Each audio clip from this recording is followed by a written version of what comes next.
All right.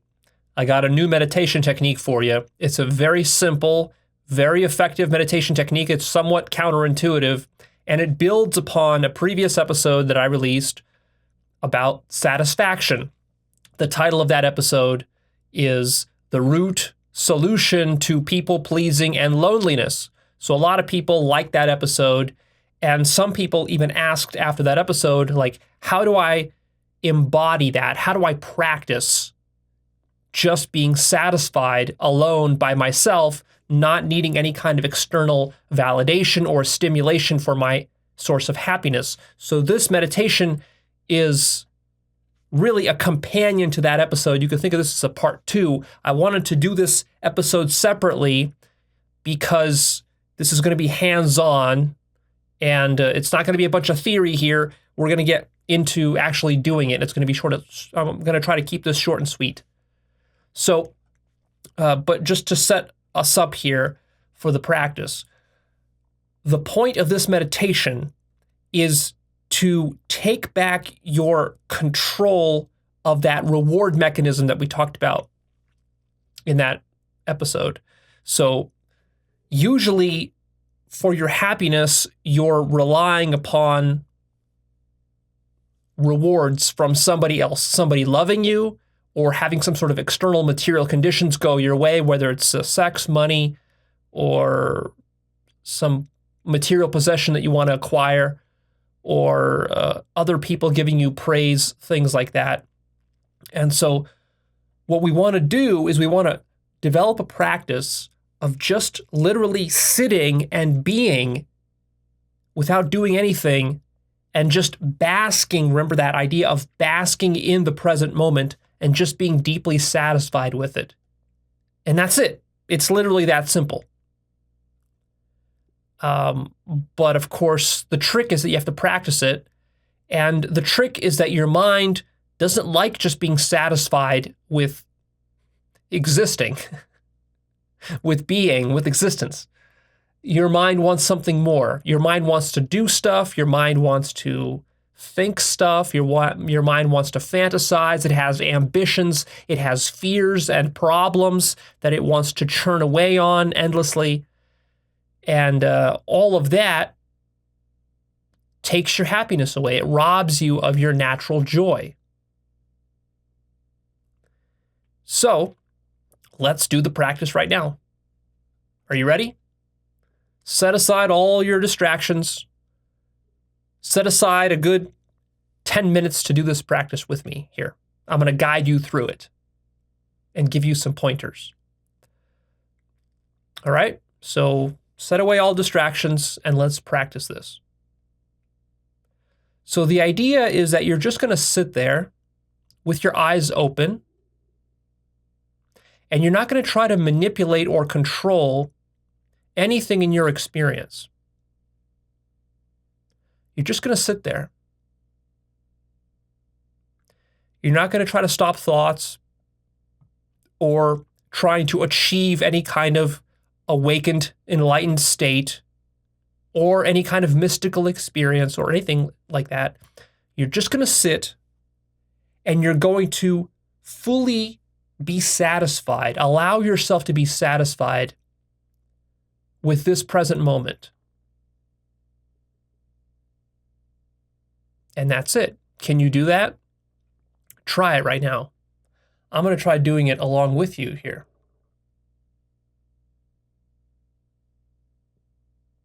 So what you should notice is that as you're actually doing this, it's a little bit of a shift. It's a subtle shift in your awareness. Whereas normally your mind wants to think about the future or go into the past to bring up problems, because our problems exist either in the past or in the future.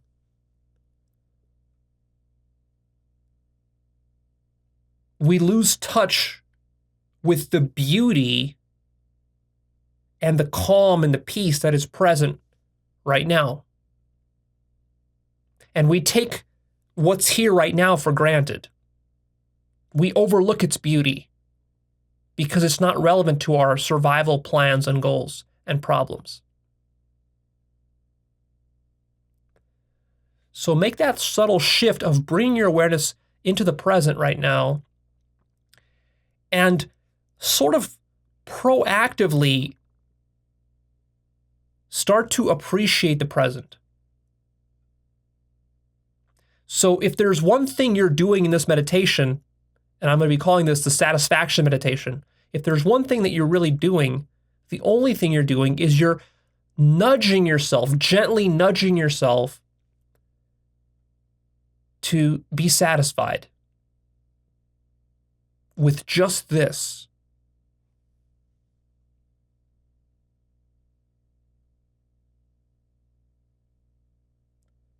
So just try to nudge yourself to be satisfied with just this right here.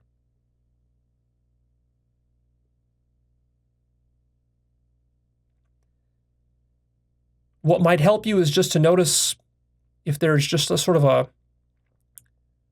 a positive, joyful feeling in your body of maybe comfort. If you're sitting comfortably, you could actually find some joy and satisfaction in that. Although, of course, don't hinge your satisfaction on that feeling of comfort, because if you sit there for long enough, you might become uncomfortable, and you still want to be fundamentally satisfied. So basically, what we're trying to get you to do is just be satisfied with existing. Just with existing. And furthermore, now, when you start to get a little bit of satisfaction, don't get me wrong, it's not going to be some sort of ecstatic pleasure that you're in here.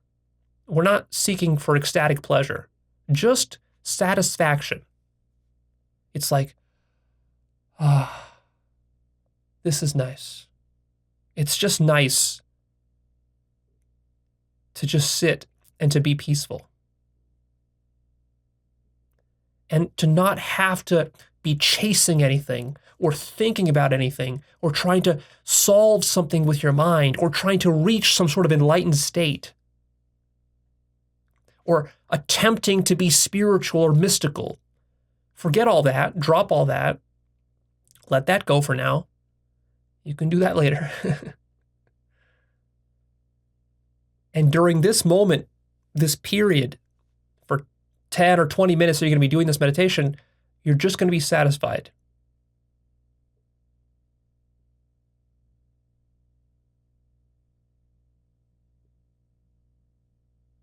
And you're just going to focus on that satisfaction. So actually hone your mind into that feeling of satisfaction. And as you do that, what you're going to do is you're going to almost create like a sort of a positive feedback loop where your consciousness of the satisfaction will start to feed on itself. By noticing the satisfaction and by focusing on it, you'll sort of be satisfied with the satisfaction, so to speak. And that will build on itself. And so just allow that to build. Just sit there and become ever more deeply satisfied. For me, how that feels when I'm sitting here being satisfied is like there's a satisfaction in not having to do anything. And then the more I focus on that, the more satisfying that becomes. Just not having to do anything. And then it's just a matter of staying within that satisfaction for as long as you can. And try to keep your mind there, because your mind will want to wander.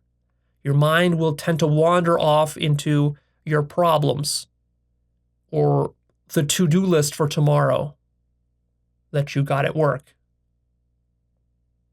Or how this satisfaction stuff is just a waste of time and it's not doing anything productive. Your mind will get very sneaky and tricky, and it'll try to break you out of the satisfaction. You might start getting ideas like, well, wouldn't it be nicer? Wouldn't this moment be improved if I had some sex on top of it? Or if I had some drugs on top of it? Or if I had a mystical experience on top of this? Or if my friends were here and we were partying? Right? So your mind is going to be imagining sort of like better scenarios than the present moment. And as long as you're going to be doing that and you're going to be falling prey to those fantasies, then you're not going to be satisfied. So you have to let those go and just be satisfied with this. Don't want anything other than this. What's here? Stop trying to chase for a better experience.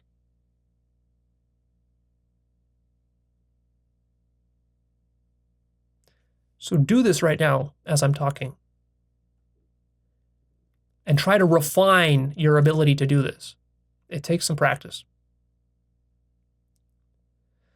Now, if you practice this consistently and for long periods of time, eventually what will happen is that satisfaction can turn into a very deep satisfaction and pleasure and ultimately even bliss.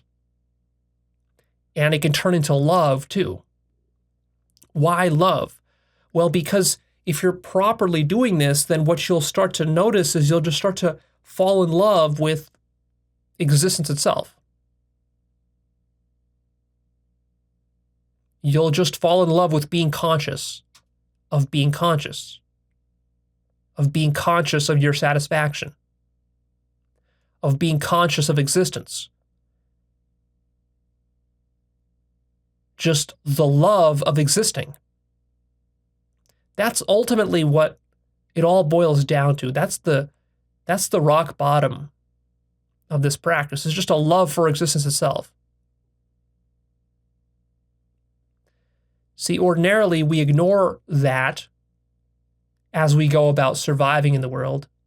We lose touch with just the joy of existing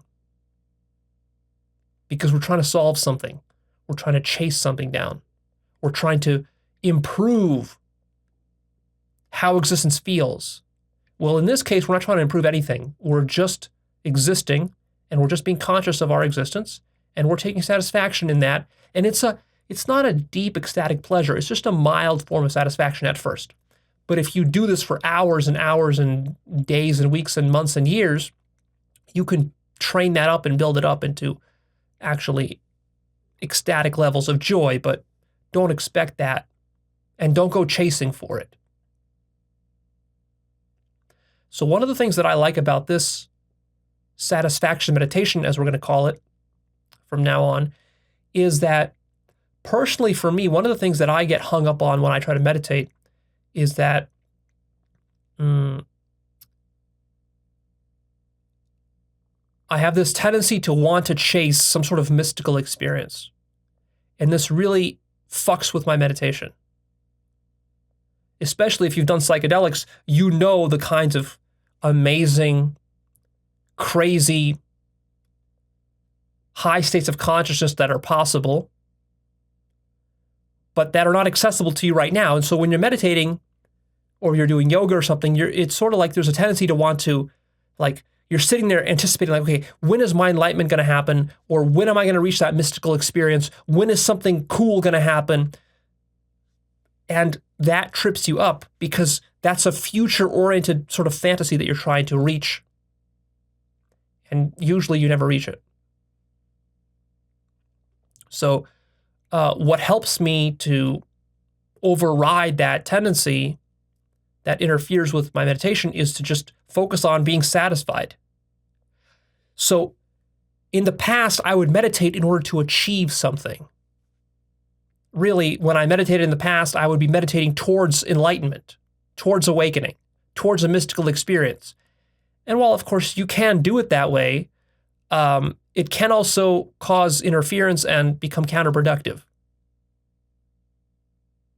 Because then you're looking towards the future, and really what you want is you want to be more present.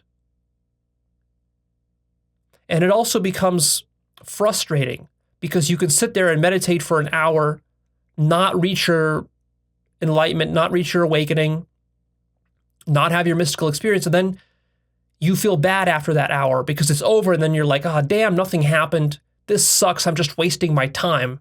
Like, how can I speed this up? What am I doing wrong? How can I meditate better? And see, then meditation just becomes another sort of means to some end, not an end in itself. So what we're doing here is we're turning it inwards and kind of circling it back around so that the meditation is its own end. So you're not meditating to get somewhere. meditation is just satisfaction in this case. See, because if you're trying to chase some higher state with your meditation, that always ensures that you're never going to be satisfied with the majority of your meditation. Can you see that? Because the very definition of unhappiness and or dissatisfaction is that there's something in your mind that you imagine you should have, but that you don't currently have, and you'll only be happy once you get it. That ensures you're going to be unhappy until you get that thing. So the counterintuitive move here is to short circuit that whole thing and just to say, why can't I just be satisfied right now? And then actually practice that, turn that into a practice. Almost like a challenge you set for yourself. It's like, how satisfied can I be with nothing special?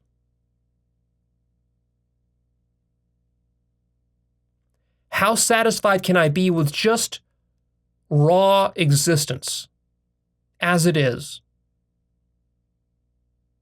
without needing to change it? And this turns out to be true happiness. True happiness is nothing other than being satisfied with exactly what is happening right now, whatever that might be. That's the root of happiness. Any other definition of happiness involves you chasing some future state, which means that you're going to be actually unhappy.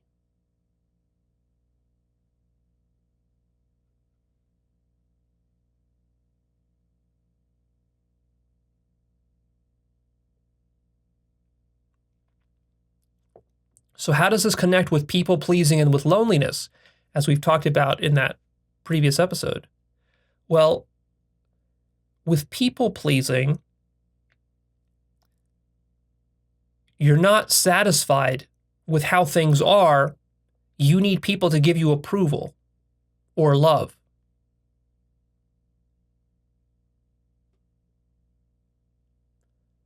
And so you tend to do a lot of work for other people to get their praise and to please them. And that's become an addiction for you. And so, of course, you're never satisfied. Even when you do get the praise, it doesn't last and it doesn't deeply fulfill you. So the solution to that is to do this practice and just to ground yourself in just being satisfied, just with existence. And then when it comes to loneliness, it's a similar situation. With loneliness, in a sense, what you're doing is you're imagining that this moment could be improved by having more people around you. People to talk to be intimate with, to share experiences with, and so forth. And while that's fine, there's nothing wrong with that per se. If you do this practice of just being satisfied, just sitting there and existing, then what you'll notice during that period when you're doing this practice is that you're not lonely. You're alone, but you're not lonely because you're just satisfied with existence. And you don't need anything more.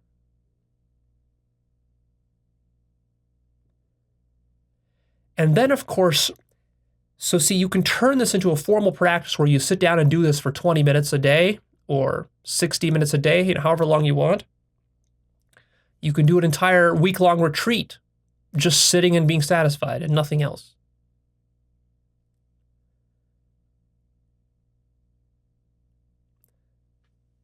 Regardless, then when you go out into the world and you're doing stuff by yourself, maybe you go traveling, you go drive somewhere, you go to a restaurant, whatever you're doing, see, after a while, you build up that muscle, and now you can just be satisfied.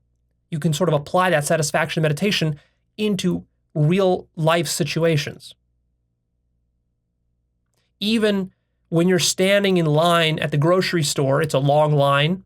Maybe there's some problem with the cash register, so it takes a while. You stand there for 5 minutes waiting.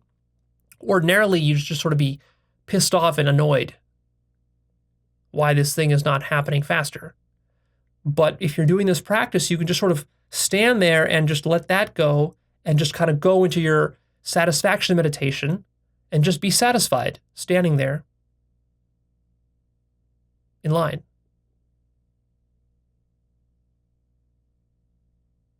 And if you find yourself alone in a situation, you can also be satisfied just with that, with being alone.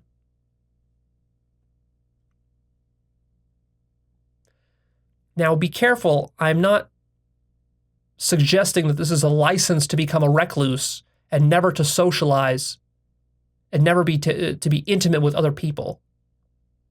That would be a mistake. I'm simply saying that you develop this skill, this capacity for deep satisfaction,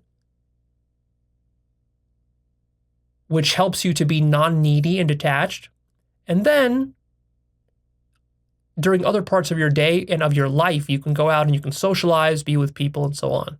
And that will actually deepen the satisfaction you get from those instances when you do socialize.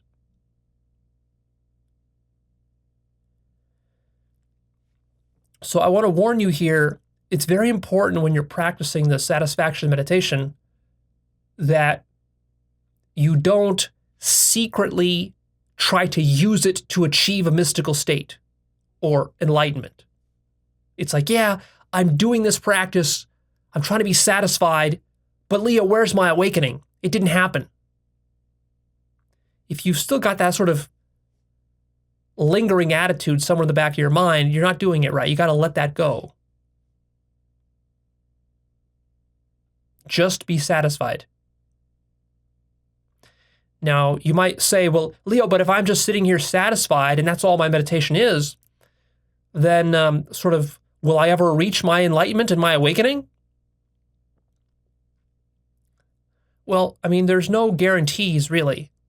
No meditation can guarantee that you ever will. There's no guarantee that if you push for enlightenment and awakening that you'll get it either. And in fact, what you'll notice if you have done a lot of pushing is that you notice how counterproductive that can be.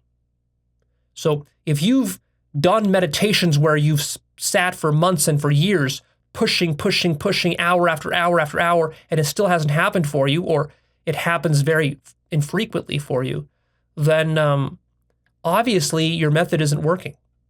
So maybe it's not working because counterintuitively that pushing is actually sabotaging your ability to be in the present moment.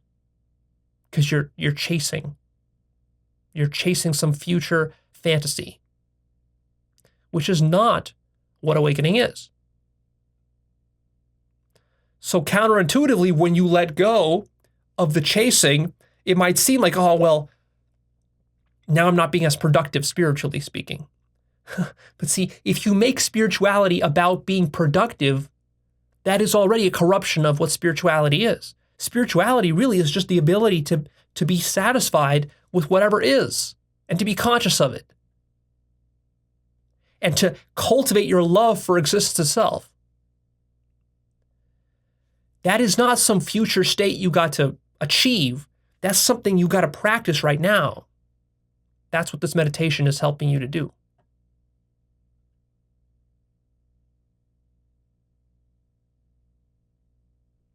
Now, you might say, well, Leo, but what if I can't be satisfied right now? Well, the challenge is to try. At first, your mind might resist and it might say, well, I can't be satisfied because I have a project due tomorrow. I got to take care of the kids. I got to pay the bills. I got to reach my enlightenment or whatever, and therefore I can't be satisfied. Well, the whole trick here is that you have to notice that those are tricks of your mind. You have to let those go. Just let those go. Remember my episode that I released a few years ago called The Power of Letting Go. Go watch that one, because that comes in handy here. You have to let go of that.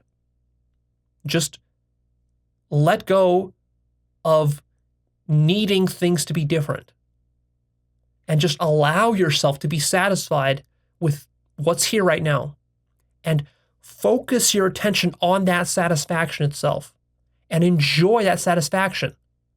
So really what's powerful about this meditation, unlike other meditations, is that when I do other meditations, the problem that I run into is that I start doing the meditation, but I don't actually enjoy the meditation.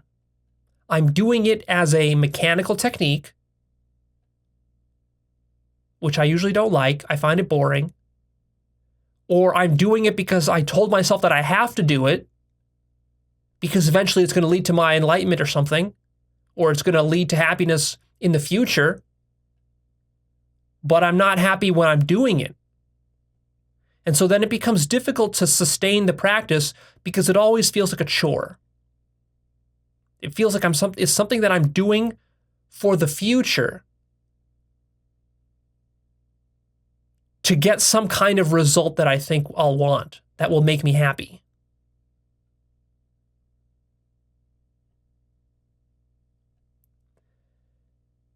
And that becomes counterproductive. So what's nice about this satisfaction meditation is that the whole point of it is that you have to be happy now. So it's just about practicing being happy right now. You're not trying to be happy for some other purpose, but just to be happy. In a sense, you can frame it like this for yourself in your mind. Like, if you truly are sitting here right now and you allow yourself to be happy and satisfied, do you even need enlightenment? Do you even need a mystical experience? I mean, in the end, what more do you want but satisfaction? Isn't that what you imagine you would get if you were enlightened or had your mystical experience or whatever? Why are you chasing these experiences? Because you want to be satisfied and you believe they will satisfy you. Well, let's short circuit that and just go straight to the satisfaction. You don't need to jump through all these hoops. Just go straight to satisfaction and be satisfied. And so if you practice this, you will notice that there is a bit of a subtle shift in that before, when you meditated, you didn't really enjoy it. But now when you meditate, it's subtle, but now you actually enjoy it. It's not a chore and it's not a grind. And then you actually look forward to this portion of your day where you will sit and just be happy for the next 30 minutes. Of course, for many of us, this is harder than it sounds, because our minds are geared in such a way after 20, 30, 40, 50 years of survival that has gone ingrained in our minds. Our minds are so geared now that we don't even allow ourselves to be happy for no reason.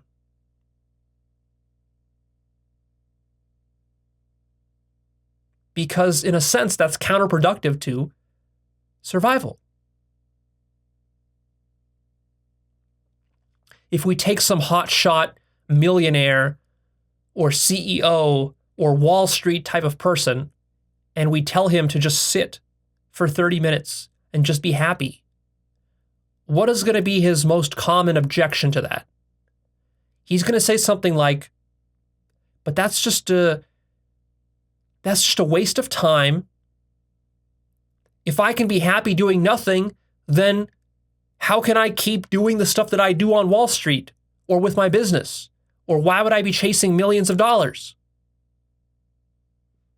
That's going to rob me of my motivation for doing all that activity. And that's exactly right. But the counterintuitive part is that that's not a bad thing, that's a good thing. That's actually what you want. Because all that activity that you're doing on Wall Street and with the millions, with your business and all that, has it really made you happy? No, it's just led to an endless treadmill of chasing. And if you keep that up, you're going to waste your whole life chasing stuff and never being satisfied.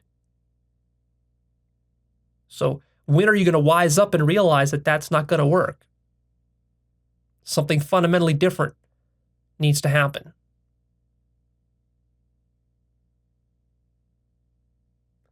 So it's when you realize that then maybe you'll be open to this satisfaction meditation. You'll actually start practicing it.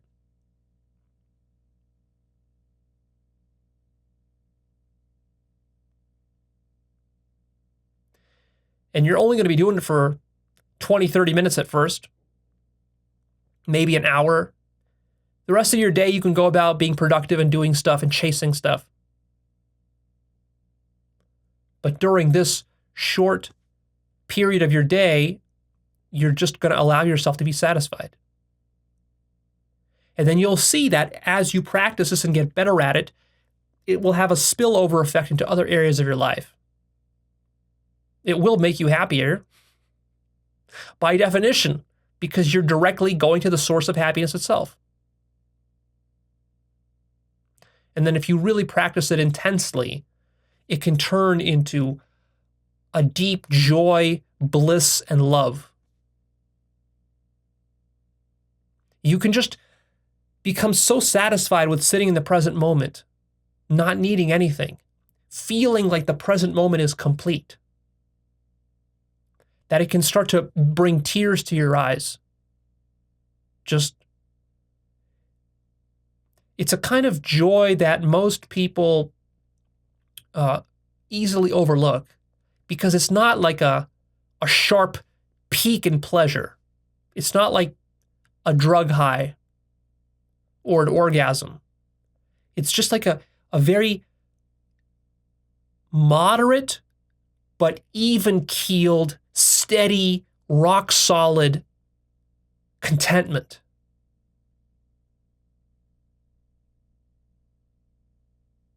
And what you realize after a lot of years in your life spent chasing peaks, by partying, by drinking, by having lots of orgasms, by masturbating, by doing drugs, by eating fancy food and owning fancy cars and earning millions of dollars in the stock market, by doing all these things and having these big payoffs, gambling and winning jackpots. All these are sort of dopamine peaks. And they always crash. And they always lead to dissatisfaction because you can't sustain those peaks. That's a trick of your mind, a fantasy to think that you can sustain those peaks. You can't. There's not enough winnings you can do on Wall Street or at the casino to sustain those peaks. And in fact, there's actually some scientific evidence behind this. They've done research, and there's actually two different reward systems in your brain, your imaginary brain. Two different reward systems. There's a dopamine circuit, which rewards you for sharp changes, positive changes in your survival situation. Like if you stumble upon $1,000 on the sidewalk, that's going to spike your dopamine. But then that's a short-lasting thing. It'll get spiked, you'll feel very happy for the next day or two, and then you'll drop back down. This is the case with lottery winnings, with jackpots, with big payoffs and victories in business, with finding a new romantic partner. These are all basically dopamine spikes, with drugs, of course. And then there's a separate, totally different reward circuit in your mind, in your brain, that rewards you for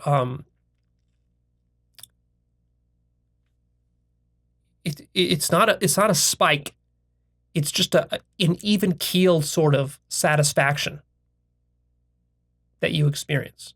And that's the circuit that you're developing when you're practicing this satisfaction meditation. The satisfaction meditation is not dopamine based.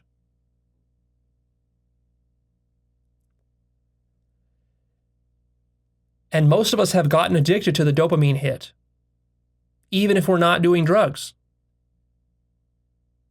When you're people pleasing, that's a dopamine hit. When you're socializing with your friends, that's a dopamine hit.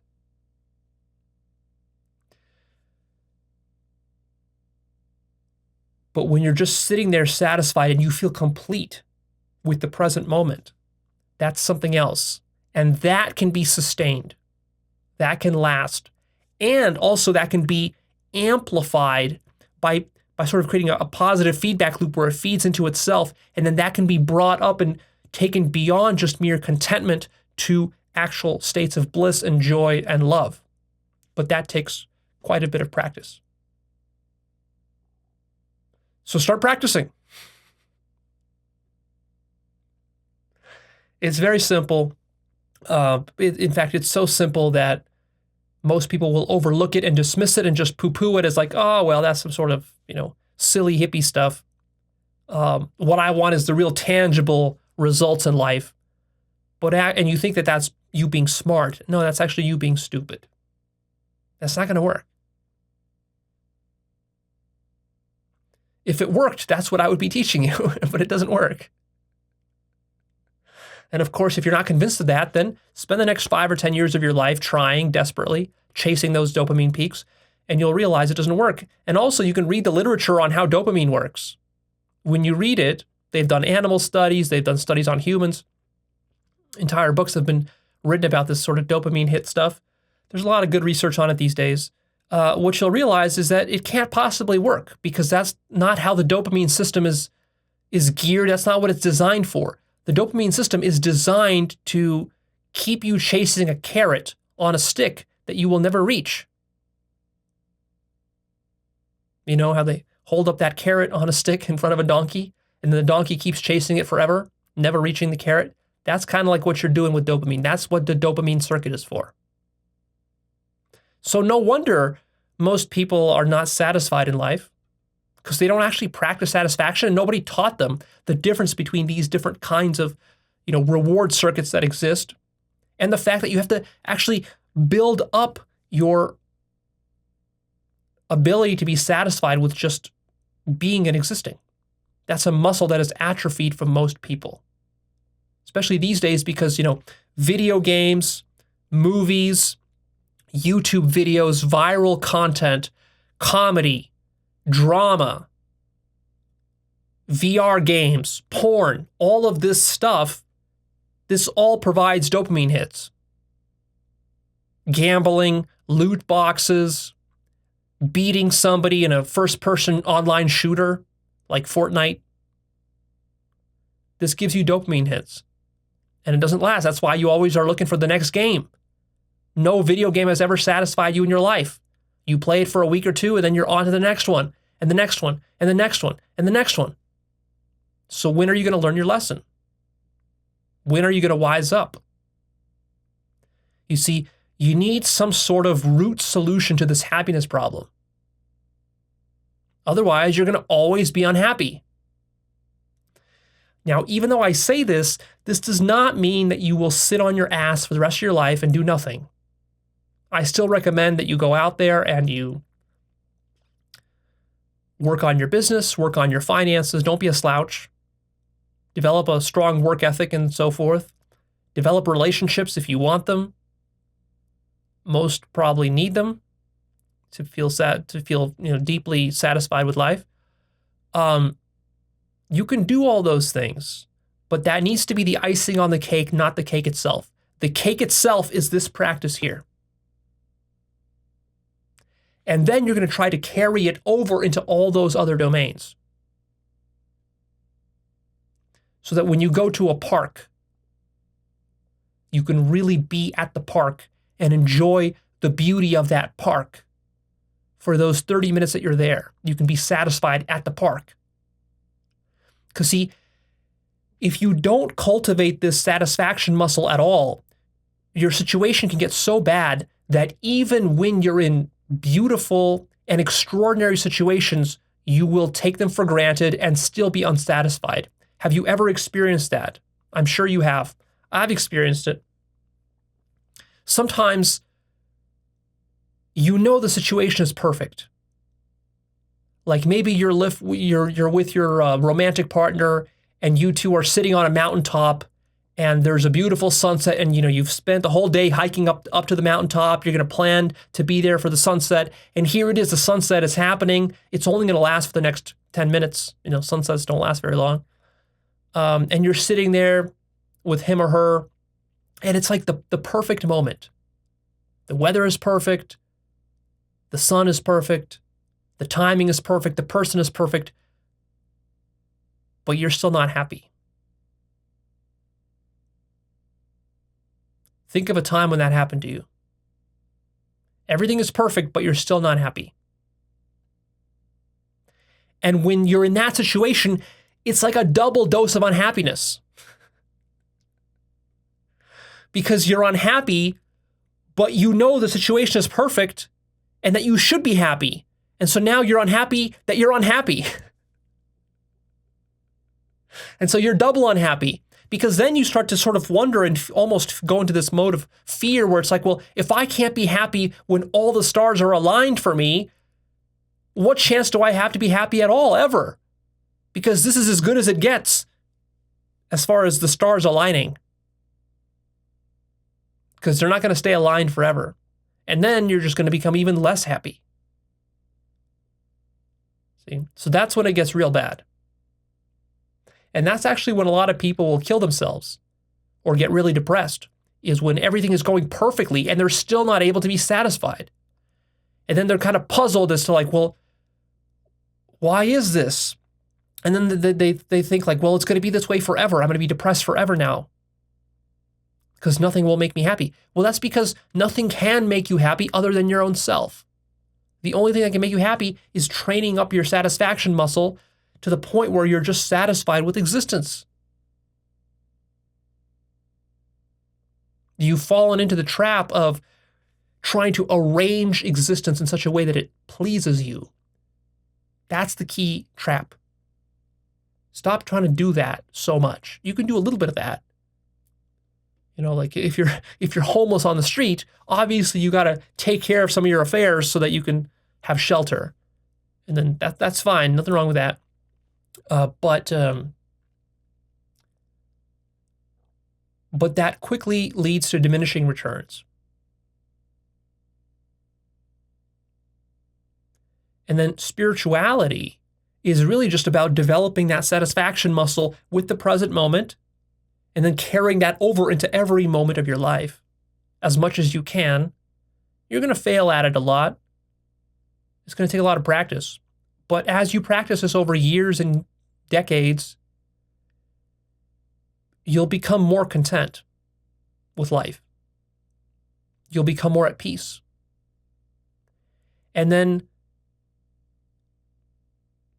if you do this seriously, you should start to experience some mystical states and even some satoris and awakenings as you just sit there, not even chasing for them, not even wanting them, but they will start to automatically happen to you simply because you're fully surrendered to the present moment, and the present moment is absolute truth. This is God. This is spirit right here. It's just a matter of becoming more conscious of it. And also, see, it's really hard to reach a deep mystical state or an awakening when you don't enjoy the process. Because it does take hundreds of hours, sometimes thousands of hours of sitting and just being present in order to reach those. So how do you plan to keep that up if you're not enjoying the process? So that's another tip that I have for you with your meditation practice.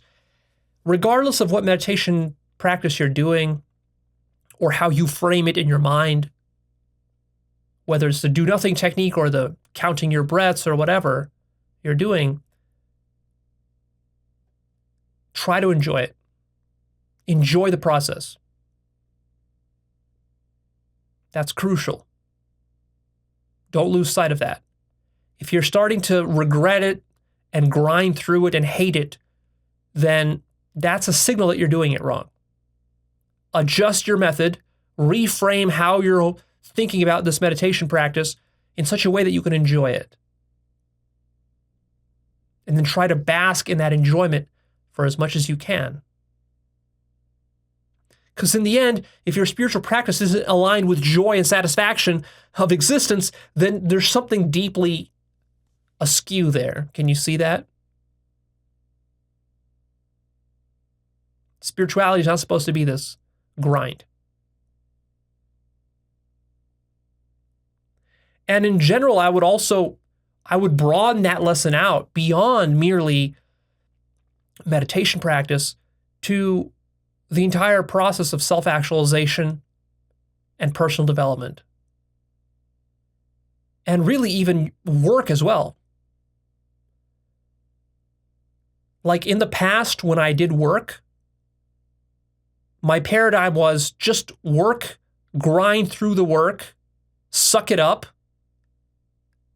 and achieve the result. That was my paradigm a lot through school and through college, and then beyond that for the next 10 years, really. That's how I worked. It was not a healthy, not a very functional way. I mean, I accomplished a lot of stuff, but it was not a very functional, and it's not ultimately a sustainable way to work.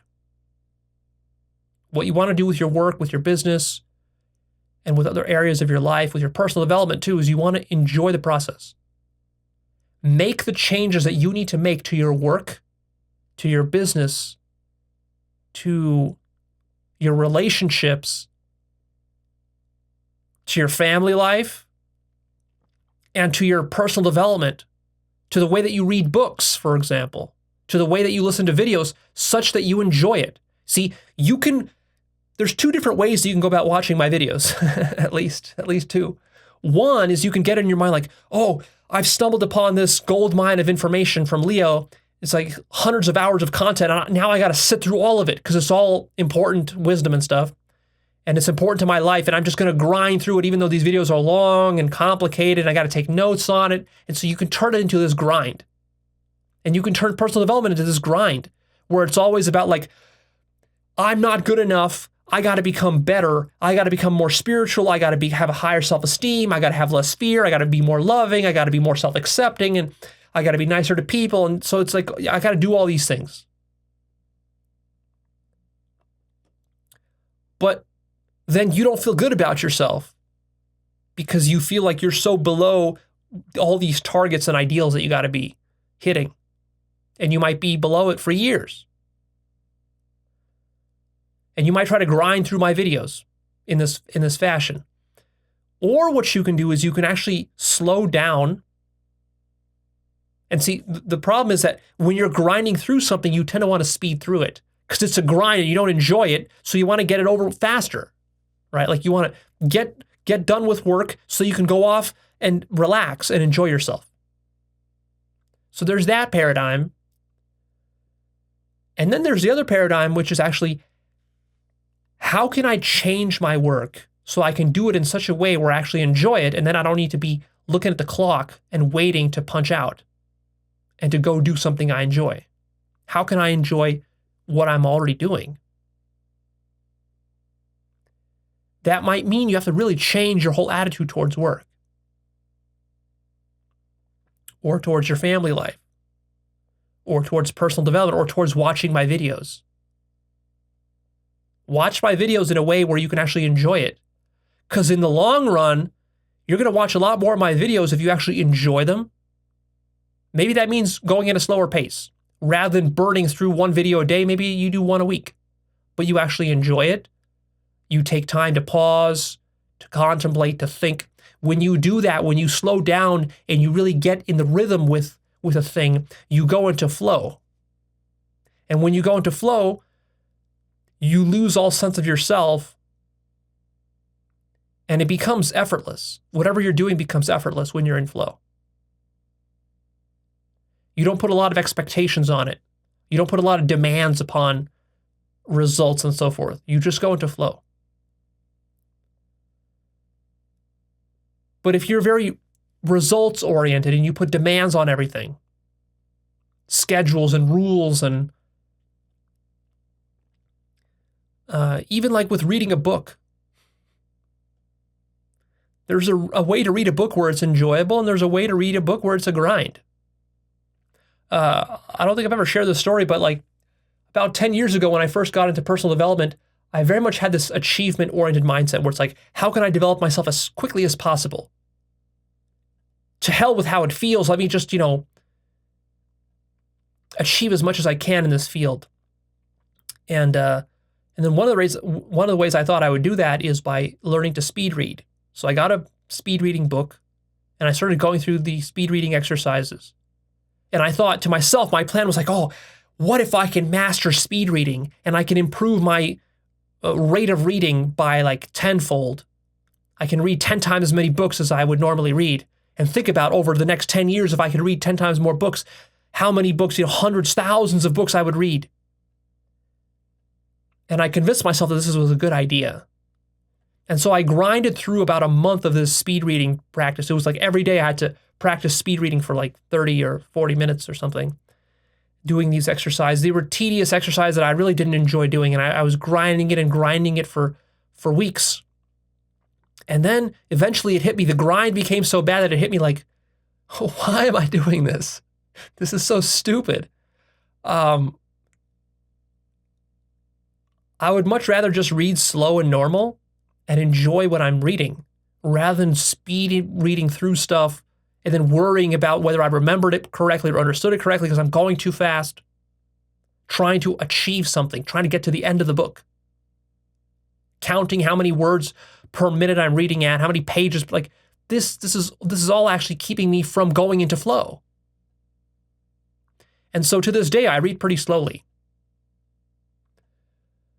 But it doesn't really matter because the point is not to read X number of books in your life.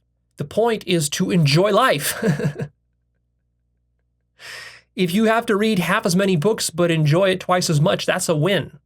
Take the victory. Right? Stop living your life towards some sort of arbitrary numerical metrics like dollars in your bank account or number of cars you own or how many books you've read. I used to have this mindset where it's all about quantifying everything. This is a very left-brain, dysfunctional, sort of stage orange approach to life. And it doesn't lead to satisfaction. Numbers don't satisfy you. Unless maybe you're a mathematician. Numbers won't satisfy you. And even for mathematicians, numbers won't satisfy you in the ultimate sense. So this is all food for thought. And in general, I want you to contemplate more deeply what happiness is. You need to contemplate that if you ever want to be happy. If you can't clearly articulate to yourself what happiness is, how can you ever be happy? And most people can't. And it's not enough for you to believe what I say about happiness. You have to actually, for yourself, derive what happiness is. Because happiness is not a belief. It's not an ideology. So what is it? Well, contemplate and figure it out for yourself through direct experience. Notice what happiness is. When are you happy? When are you not happy? And what is causing that? Notice that. And as you're practicing this meditation here, this will help you in differentiating between authentic happiness versus these dopamine peaks of pleasure. See, that's two very different things. Make that crucial distinction. Don't get fooled by these dopamine peaks as though that's authentic happiness. It's not. Those peaks then create suffering. So another way to frame the question is there a form of happiness that doesn't create a downward shift into dissatisfaction after it ends? And if you do this satisfaction meditation, maybe you'll discover that that's what this is.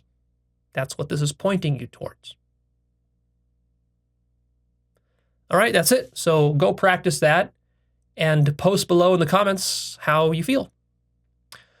All right, I'm done here. Please click that like button for me and come check out Actualized.org. That's my website. On the website, you will find resources. You will find my book list. There are books there about happiness, what kind of things make you happy and what kind of things don't. Happiness is a very counterintuitive thing. You want to read some books on it and study it. And in the future, I'll post some books. The reason I'm talking about dopamine right now is because I've actually been reading a book, listening to an audiobook about dopamine, and I'll add that to my book list in the future. I've already done 10 updates to my book list, and I keep doing more like on a yearly basis, so that's coming. You can also find my life purpose course. That will also help you to find satisfaction in your life. What's unique about the life purpose, when you find your life purpose and you set your life on track with your life purpose, is that, again, the life purpose doesn't trigger dopamine hits the way that most other activities in life do. The life purpose, when you're following it, it actually triggers this other reward mechanism similar to the satisfaction meditation. So it leads to a deep contentment with your life. So check that out as well. That'll help you. You can also check out my blog, link down below in the description. You can check out the forum, sign up on the forum, ask questions on the forum. I answer lots of questions. There's other people who answer questions there. You can support me at patreon.com/actualized and check out my second channel called Actualized Clips, with short 10-minute or less clips of my main videos, making it easier for you to digest and to share. So this episode now gives you a practice that you can do for the previous episode about people pleasing and about loneliness.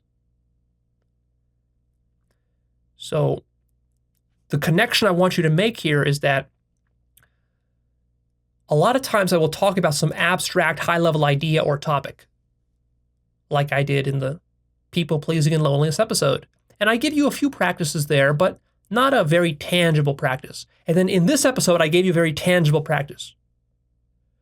So what you need to do with all of my episodes, because I'm not going to do all this for you, is you need to take ownership of this situation of personal development, and you need to develop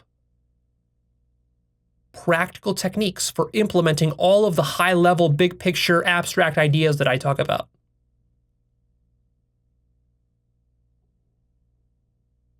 Sometimes I give those techniques to you, but a lot of times I don't.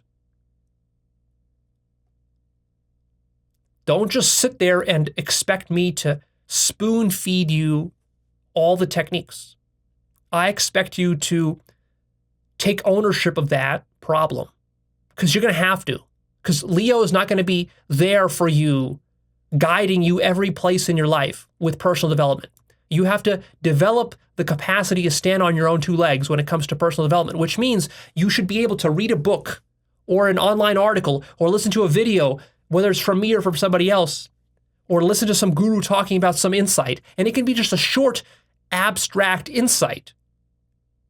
And then you need the ability to take that insight and say, aha, that's the insight. That's the big picture idea. That's the abstraction. Now, how do I turn that abstraction into something I can implement in my life so that I can embody it, so I can practice it? And then brainstorm some different methods and then try them out and see which ones work and which ones don't. This skill of going from the abstract to the concrete is crucial, and many of you are lacking it. It's crucial that you develop it. And so this is a case of, that old saying of, don't give a man a fish, teach him how to fish. That's the difference. If I was giving you all the techniques, it would almost be too easy. I would be giving you fish, but not teaching you how to fish. So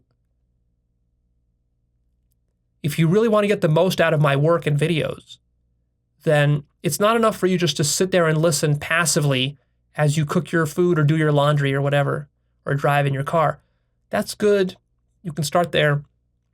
But then at the end of the video, you got to pause, take a few minutes with a sheet of paper, just sit down and ask yourself, okay, so he talked about some high-level ideas and some insights and some profound wisdom and stuff.